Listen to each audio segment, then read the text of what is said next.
Welcome to the Dash Mindset Podcast. I'm Sherry Zievenbergen. You were born, you're gonna die, and your adventure is your dash in between. So make the most of it. Unlock your potential in all aspects of your dash by embracing your uniqueness and living in a way that's authentic to you, not by doing more things, but by focusing on the right things. I'm a former corporate leader turned coach who's on my own journey, and I'm passionate about helping you on your journey too. So on the podcast, we'll explore how to live authentically by deciphering who you truly are and what you truly want. Are you ready to take a step toward designing your dash? Someday doesn't actually exist, so let's do it now.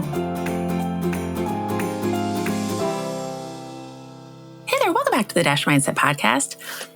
You know the phrase, don't work harder, work smarter? Are you familiar with that one? Maybe you've heard it a million times like I have. And maybe your reaction is the same as mine too. Every time I hear it, I kind of want to scream. And sometimes even get into the fetal position on the floor. Depends upon the day, depends upon my burnout level. Like, okay, great. So I am not only overwhelmed and exhausted and clearly can't figure out how to manage my time, I'm also too stupid to figure out how to work smarter. So the whole work smarter thing just doesn't work for me because I'm not smart enough. Thanks for that incredibly helpful advice. The truth is, for a lot of us dealing with burnout, it's not actually about being smarter. It's not about needing a better planner or better time management tools, although I love a good planner. In 1999, when I was in my first big girl job out of college, KPMG gave me my first faux leather Franklin Covey planner, and that was a magical day. But it's not just about planners and time management tools, or about finding the right morning routine or the perfect app. I used to think it was. And I used to think once I did have the right tool, routine, app, whatever, along with my faux Franklin Covey planner, I'd finally get on top of everything and I'd have it figured out. But after working with a lot of people who've been in the same boat as me, I realized burnout often has far less to do with time than it does with how you measure your worth. So let's talk about what's really happening when we feel burned out. And when we find ourselves in the fetal position, when someone says, work smarter. So most of us think burnout means we just have too much on our plate, right? Too many emails, too many meetings, too many commitments. And that's often a really big part of it. Absolutely. But here's what I've noticed both in my own life and with people I've worked with. Burnout isn't just about being busy. It's not just about having too much on our plate. It's about what's driving all that busyness underneath the surface, which is often us thinking our value, our worth is based on our productivity.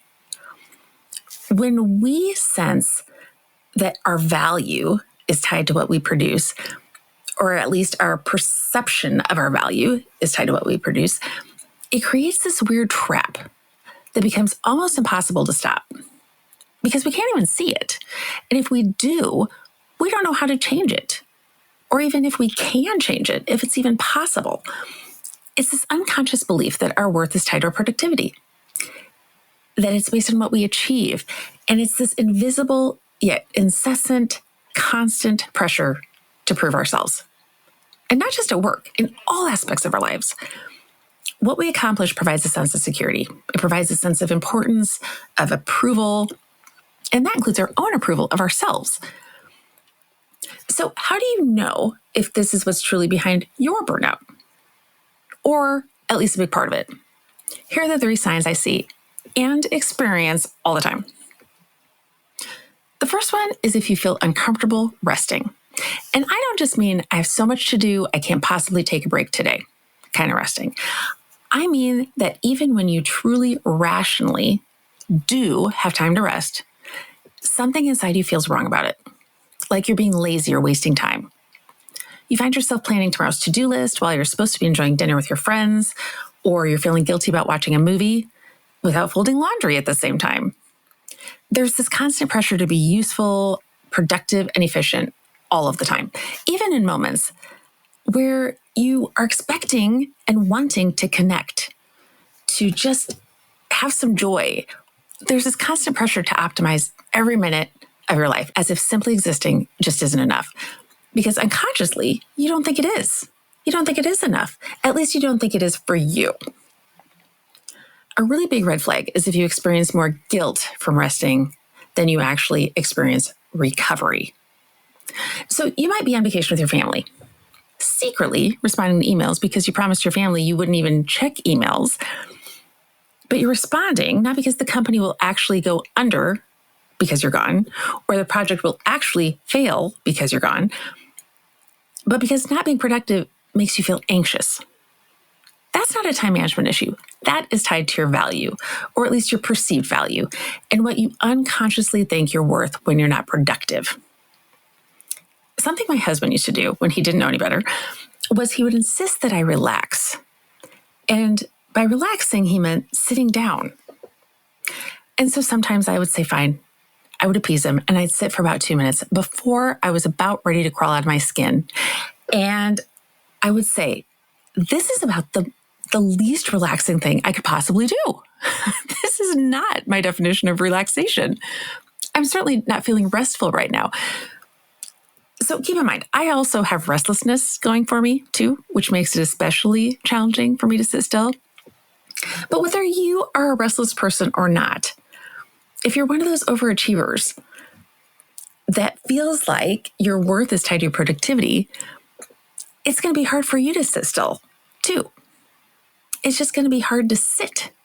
So my husband doesn't do that anymore. He figured out it didn't work out. So we've moved on from that. But if this is something you have experienced, it's a red flag.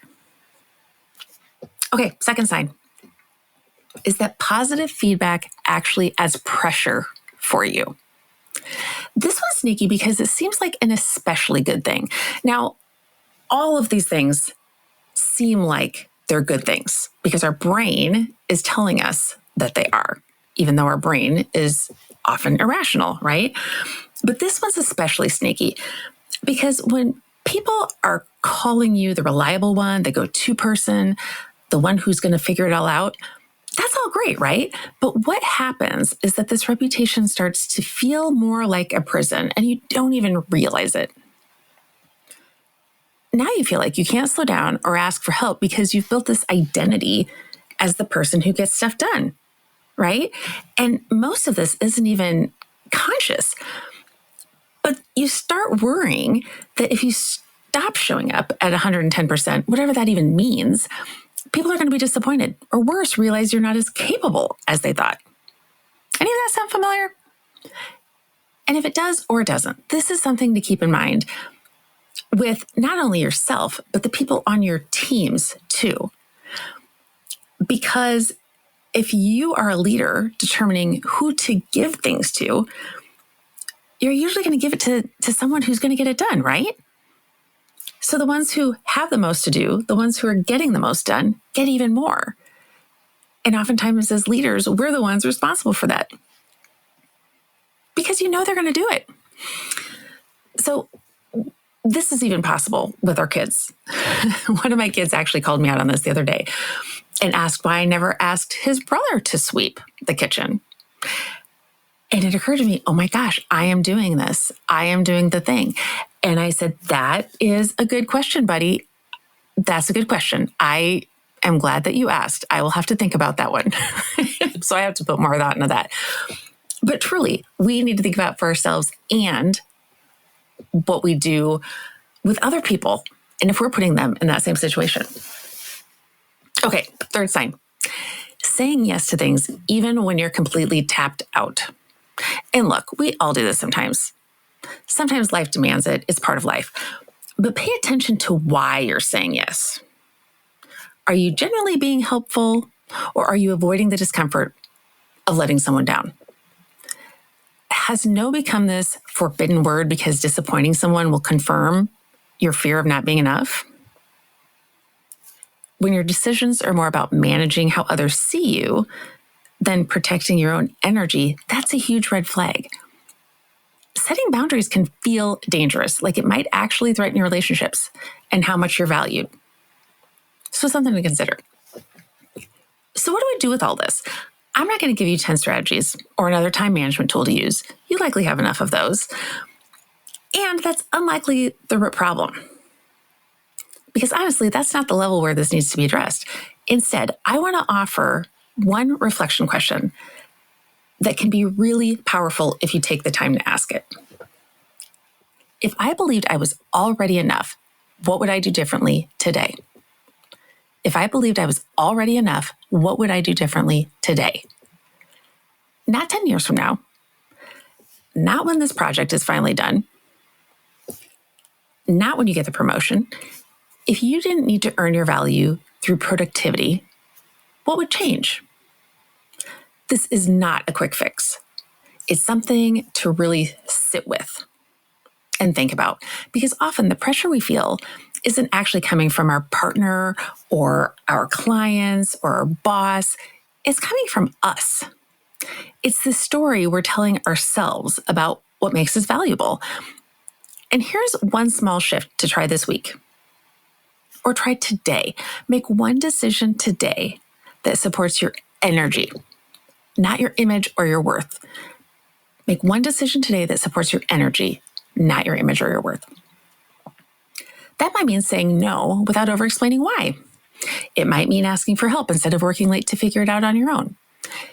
It might be as simple as taking a real lunch break without being on your laptop, or watching a movie without folding laundry at the same time. That one still makes me twitch a little, but I'm getting better. Just notice what comes up when you give yourself permission to actually rest. Notice if you resisted. Notice discomfort.